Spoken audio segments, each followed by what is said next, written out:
हाय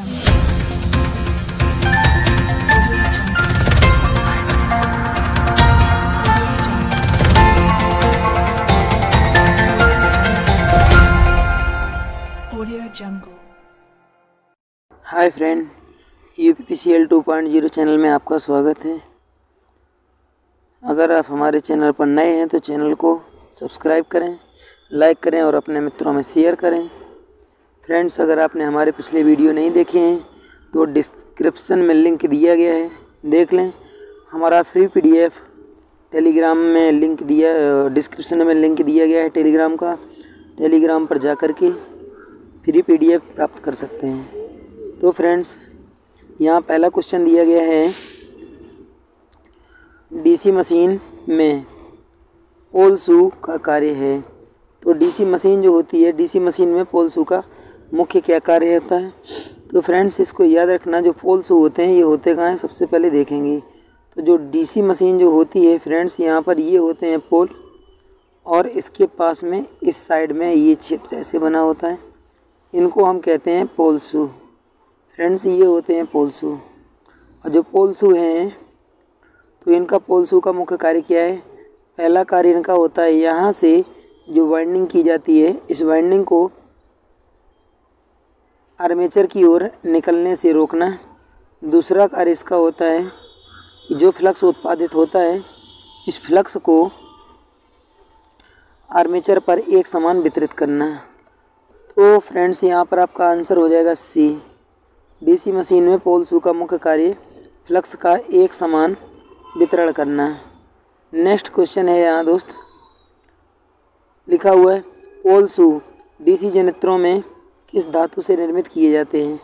तो फ्रेंड्स, याद रखना, जो पोल हैं मशीन के, जो पोल होते हैं, पोलों को सिलिकॉन स्टील के द्वारा निर्मित किया जाता है। तो जब पोलों को सिलिकॉन स्टील के द्वारा निर्मित किया जाएगा तो पोलों के आगे वाला भाग जो होता है आपका पोल शू होता है। फ्रेंड्स, पोलों के आगे वाला भाग को हम पोल शू कहते हैं, ये पोल शू होता है।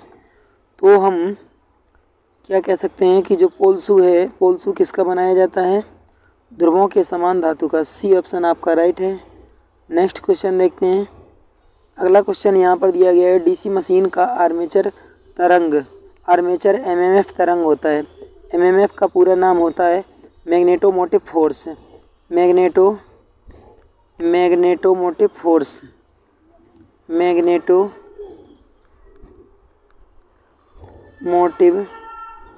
फोर्स इसका पूरा नाम होता है। फ्रेंड्स, इसका तरंग रूप जो होता है वो त्रिभुजाकार होता है। चलिए नेक्स्ट अगला देखते हैं। एक बात और, यहाँ पर जो आपका आर्मेचर होता है, आर्मेचर में फ्रेंड्स आंतरिक भाग में जो है एसी सप्लाई होती है, जबकि आर्मेचर इस एसी सप्लाई को डीसी सप्लाई में रूपांतरित करता है। इसके बाद ब्रशों के द्वारा कलेक्ट करके ये बाहर की ओर भेजी जाती है डीसी जनरेटर में। और मोटर में मुख्य कार्य होता है, जो बाहर से सप्लाई आती है ब्रशों के द्वारा आर्मेचर को फैलाई जाती है, फिर पूरी वाइंडिंग में। फ्रेंड्स, इसका राइट आंसर आपका सी था। नेक्स्ट क्वेश्चन यहाँ दिया गया है, निम्न में से कौन सा परीक्षण शून्य भार पर दिया जाता है। तो फ्रेंड्स, याद रखना, यहाँ पर हम लोग इसको लिख सकते हैं, ट्रिक के साथ इसको याद रख सकते हैं। क्या, शिशु हाफता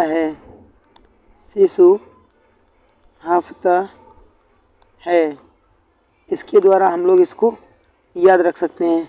ये हो गया आपका स्विनबर्न टेस्ट, और ये शून्य लोड पर।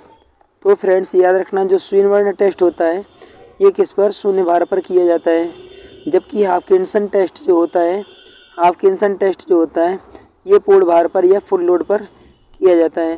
तो फ्रेंड्स, याद रखना, ये दोनों के दोनों टेस्ट जो है डीसी शंट मोटर पर किए जाते हैं। याद रखेंगे, किस मोटर पर, डीसी शंट मोटर पर दोनों के दोनों टेस्ट किए जाते हैं।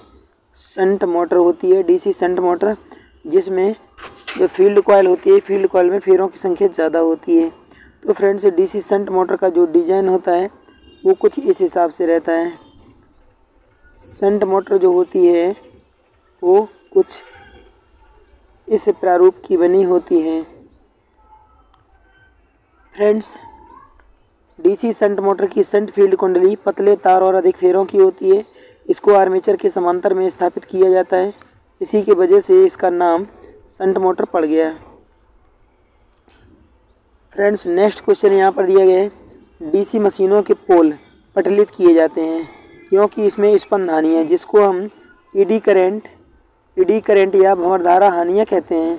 तो ईडी करंट जो होती हैं, ईडी करंट को कम करने के लिए इन्हीं को स्पंद हानियाँ कहा जाता है। कम करने के लिए ही हम पोलों को पटलित करते हैं। पोलों को पटलित करने का मतलब होता है पोलों पर किसका वार्निश का लेमिनेशन कर दिया जाता है पटलों पर। फ्रेंड नेक्स्ट क्वेश्चन यहाँ पर दिया गया है। अगला क्वेश्चन यह है, यदि हम सीआरओ पर डीसी जनरेटर के आउटपुट वेव फॉर्म का निरीक्षण करते हैं तो यह प्रतीत होता है। फ्रेंड्स याद रखना, यदि हम जो सीआरओ होता है, सीआरओ का स्क्रीन जो होता है, सीआरओ के स्क्रीन पर अगर हम डीसी सप्लाई दे करके यहाँ पर परीक्षण करें तो यहाँ पर पता चलता है कि इस डीसी सप्लाई का निश्चित रूप से पता चलता है। यहाँ पर आपको एक स्पंद लाइन दिखाई देगी केवल, बस इसके अलावा और कुछ भी दिखाई नहीं देगा। आपका यहाँ पर डी ऑप्शन राइट हो जाएगा। फ्रेंड्स नेक्स्ट क्वेश्चन यहाँ पर दिया गया है, किसी बड़े डीसी जनरेटर का योग किसका बना होता है। तो योग जो होता है बड़े डीसी मशीनों का योग ढलवां इस्पात का बना होता है। फ्रेंड्स याद रखेंगे, ठीक है। नेक्स्ट क्वेश्चन यहाँ पर दिया गया है, डीसी जनरेटर में ध्रुव नाल को किससे जोड़ा जाता है। तो फ्रेंड्स जो डीसी जनरेटर होती है, जैसे इसमें ये हम पोलसू जो बनाए, ये पोलसू जो बनाया गया, इस पोलसू को यहाँ पर जोड़ा जाता है। ये किसके द्वारा, याद रखेंगे, ये जोड़ने की एक डिवाइस होती है, यह युक्ति होती है, इसको हम काउंटर संक स्क्रू कहते हैं।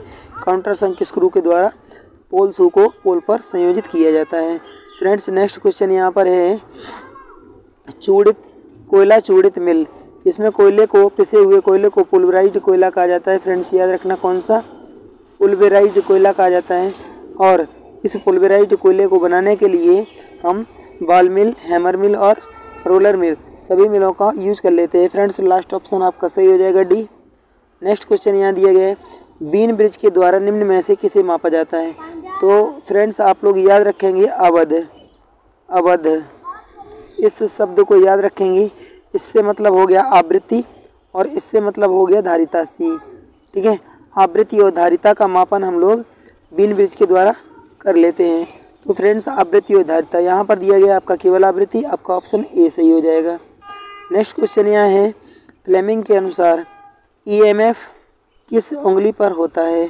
तो फ्लेमिंग के अनुसार जो ईएमएफ होता है फ्रेंड्स दाएं हाथ की उंगली पर होता है, और दाएं हाथ की यहाँ पर होता है फोर्स और यहाँ पर होता है आपका चुंबकीय फ्लक्स घनत्व बी, और इस क्षेत्र में होता है यहाँ पर ई। जो दाएं हाथ का नियम होता है, दाएं हाथ के फ्लेमिंग के नियम के अनुसार जो ई होता है वो मध्यमा उंगली पर होता है। तो दाएं हाथ की मध्यमा उंगली पर होता है ईएमएफ। बाएं हाथ की अगर उंगली पर देखा जाए तो फ्रेंड्स बाएं हाथ की उंगली पर होती है धारा। बाएं हाथ का नियम जो होता है ये होता है आपका मोटर के लिए, और दाएं हाथ का नियम होता है जनरेटर के लिए। फ्रेंड्स इसका ऑप्शन राइट ऑप्शन है, इसका हो जाएगा आपका सी। अगला क्वेश्चन देखते हैं। अगला दिया गया है, फ्लू गैस के प्रवाह का नियमन किसके द्वारा किया जाता है। जो आपका थर्मल पावर प्लांट होता है, थर्मल पावर प्लांट में जो गैसें ऊपर उत्सर्जित होती हैं उन गैसों का नियमन जो है, या हम कह सकते हैं कि उसका फिल्ट्रेशन जो है हम डैम्पर के द्वारा करते हैं। फ्रेंड्स याद रखेंगे पहला ऑप्शन राइट है यहाँ। अगला क्वेश्चन दिया गया है, डीसी जनरेटर निम्न में डीसी जनरेटर किसके सिद्धांत पर कार्य करती है। तो फ्लेमिंग व फैराडे के सिद्धांत पर ये मशीन कार्य करती है। फ्रेंड्स नेक्स्ट क्वेश्चन यहाँ दिया गया है, डीसी मशीन के ब्रुश का मुख्य कार्य क्या है। तो डीसी मशीन के ब्रुश का मुख्य कार्य है धारा को एकत्रित करना।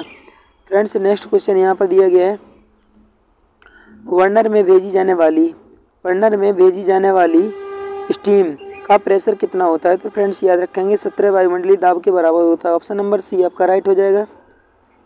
Thanks for watching friends. हमारा वीडियो कैसा लगा, अगर वीडियो अच्छा लगा हो तो वीडियो को शेयर सब्सक्राइब लाइक करना ना भूलें।